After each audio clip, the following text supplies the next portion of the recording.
Shabbat Shalom Mevorach, nous sommes dans Parashat Matot Mas'eh. Un des sujets, des premiers sujets de la Parasha, c'est les Nedarim.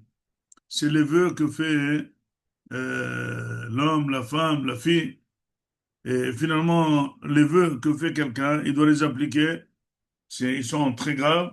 Et la Gemara elle dit que celui qui fait des vœux, il ne les accomplit pas, la femme et les enfants peuvent maintenant disparaître. Donc c'est très grave.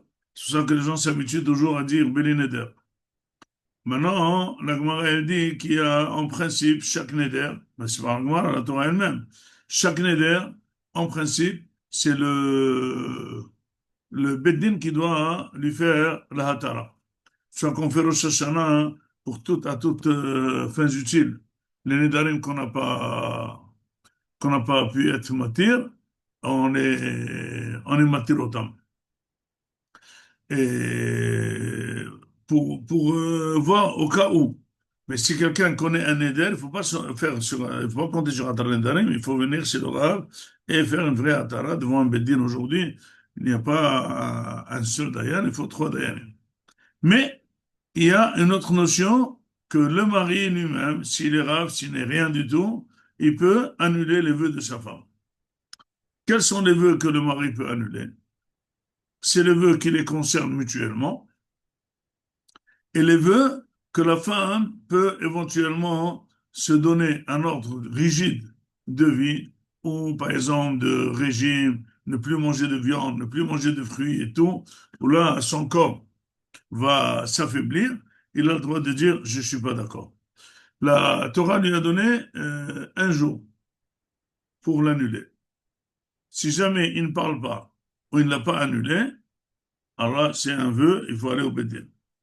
Mais si jamais tout de suite il lui dit je suis pas d'accord, deux, trois jours après je suis pas d'accord, c'est le jour et se calcule de quand il entend jusqu'à la nuit du lendemain.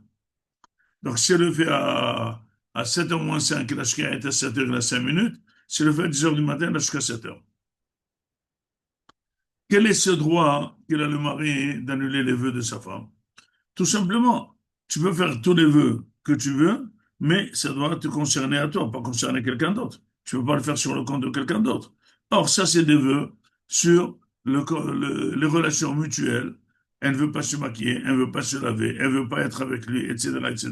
Ou bien, elle veut porter dommage à son corps. Donc, dans les deux cas, le mari a le droit de les tester, de les annuler. Si jamais le mari ne les annule pas, la femme, dit la Gemara, peut demander et obliger le divorce au mari. Qu'est-ce qu'elle va dire? Elle dit, moi j'ai fait un vœu de ne plus me maquiller et mon mari, il ne m'a pas annulé le vœu. Elle dit, alors quoi? Elle dit, alors moi je pense qu'il me déteste. Et moi je ne peux pas vivre avec un mari qui le déteste. Le Bédine va l'obliger à divorcer, il va payer l'actuba, il est fautif. Alors, la question qui se pose, elle est claire. C'est elle qui a commencé, c'est elle qui a décidé, lui ne s'est pas mêlé, il a donné libre choix. Maintenant, c'est lui, il est obligé de divorcer au bout de 7 jours et lui payer l'acte. Il dit oui, parce que tu es sonné ta femme, tu détestes ta femme. Mais en quoi je déteste ma femme? En quoi? Je déteste pas ma femme du tout. Comment je déteste ma femme? Comment je déteste ma femme? Et là, il faut savoir que la femme, elle a différentes manières de vérifier la relation avec son mari. Chez l'homme, c'est un petit peu plus direct. Chez la femme, c'est un petit peu moins indirect. Parfois, elle peut dire, est-ce que tu m'aimes? Est-ce que tu m'apprécies? Mais parfois, elle parle en négatif. Je veux pas ça. Je veux pas manger. Je veux ça. Et elle veut voir, tester quelle est la réaction. Or, le silence de son mari et la non-réaction, ça veut dire qu'il s'en fout d'elle. S'il s'en fout d'elle, eh bien, il mérite, ça veut dire qu'il la déteste. En d'autres termes, quand quelqu'un te dit une phrase, même si ça le concerne, le fait d'être, tu parles pas, tu t'en fous, ça veut dire que tu n'apprécies pas la personne. Si vraiment c'est un problème, tu dis non, je suis pas d'accord. Mais ça ne te concerne pas, c'est pas grave. Il faut parler. Parce que c'est une manière de tester qu'est-ce que tu penses d'elle. Et c'est tellement fort et réel que la Gemara, elle fait de ça une cause réelle de divorce et il paye avec l'acte. C'est lui qui est fautif.